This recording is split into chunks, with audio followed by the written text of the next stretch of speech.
Welcome to a new daily top AskReddit video. Today's topic.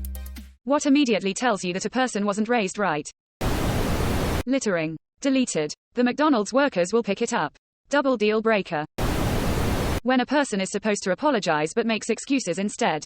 ETA. This is to be distinguished from those who are simply trying to give an explanation to clear a misunderstanding. The best I got from my ex was the, "I'm sorry, but." I'm sorry you feel that way. Quote. Lack of personal accountability. They can never admit wrongdoing on their part. It's always someone else's fault. I once had an ex who didn't follow office policy. He went as far as to blame a state senator for why he got fired. No, it was not a government job. At all. Why stop there? I've heard that most things are Obama's fault. This may be the case. Some pretty small things that tell me everything. Cutting the line when you clearly see people waiting in front of you.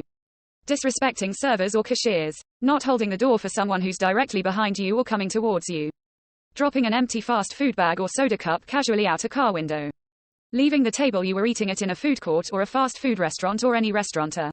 Disaster. Leaving the shopping cart in an unideal location if a cart corral is nearby. Disrespectful behavior towards people just doing their job is a huge red flag for me.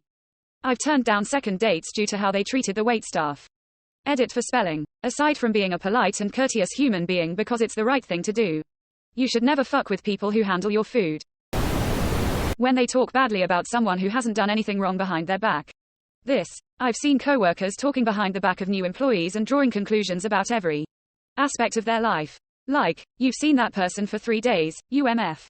And you know they're doing the same thing about you. Some twat I used to work with had the following conversation with me. CW. Name, Sweetie.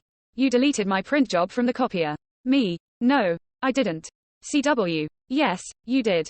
Me. No, I didn't. CW. Well, it's broken now so me. Wait, it's broken. You think that might be the reason and not me. I found out from someone she was talking shit. I think she thought I was disrespectful or some shit. Her and her office buddies are the same people who passed around a book about being a good Christian wife too. WWJD. Be a passive-aggressive gossip, of course face with rolling eyes. Lack of consideration for others.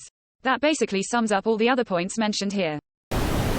People who dump refrigerated grocery products on random aisles. This freaked me out one day when I buying a case of water and found a case of rotting hamburger meat. Finding cruelty funny. Pranking people is usually just cruelty recorded. A good prank should result in everyone laughing, the person being pranked included.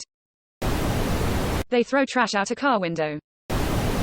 When they can't take no for an answer. I'm inclined to blame a culture that insists, taking no for an answer, is the same as giving up.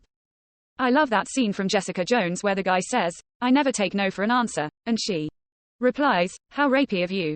Made me realize how messed up this whole idea of, not taking no for an answer, actually is. Or, losing, when being told no.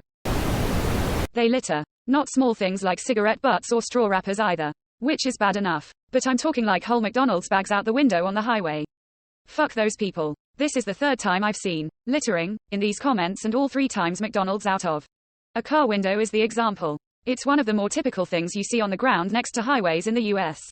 McDonald's bags. Trash is probably the second most common, the first being beer cans.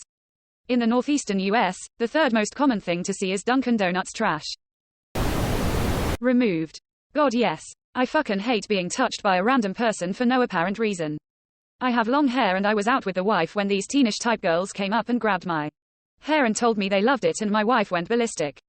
It was so cringe. Who does that shit? WTAF. Whether it's a man or a woman, you should always ask before touching someone. Doesn't matter whether it's sexual or not. When they put the empty milk carton back in the fridge like they just birthed it. My brother was raised right. Little fucker still does this. Only 1 out of 4 kids. Who pulls this shit? Except he'll leave 1 gulp and claim it's not empty. Or he'll put the Raisin Bran Crunch back in the pantry with literally 10 flakes and half a raisin. No clusters. No clusters. My husband once put a pint of cookie dough ice cream that he'd removed all of the cookie dough chunks from back in the freezer. Like it was still good ice cream and not just bastardized vanilla. He's a monster. Their inability to show basic empathy or respect for others. This one. I married someone who had the "fuck anyone who disrespects me" attitude. I made the mistake of assuming she had a high bar for what she considered disrespect. But she would snap at Walmart employees stocking shelves because they were in the way. She basically had a fuck the world attitude, and it made her bitter and miserable. She also got annoyed that I didn't operate like this and always tried to point out how most people did not intend malice towards her and were just trying to do their jobs. Someone who had the fuck anyone who disrespects me attitude. Yeah, I lived with someone like that. Those people consider everything disrespect when they're just not getting their way. Why would you marry something like that? Or was she a succubus? Damn Loch Ness monster. Having kids only to neglect or abandon them. Having kids for the validation and attention. I'll always remember a couple weeks after my niece was born because my sil admitted that she was pissed she wasn't getting attention anymore. She was jealous of the attention shifting to her daughter. And she went on to have 6 more after this one because she loved the attention. Almost none of her kids talk to her anymore. Can't imagine why.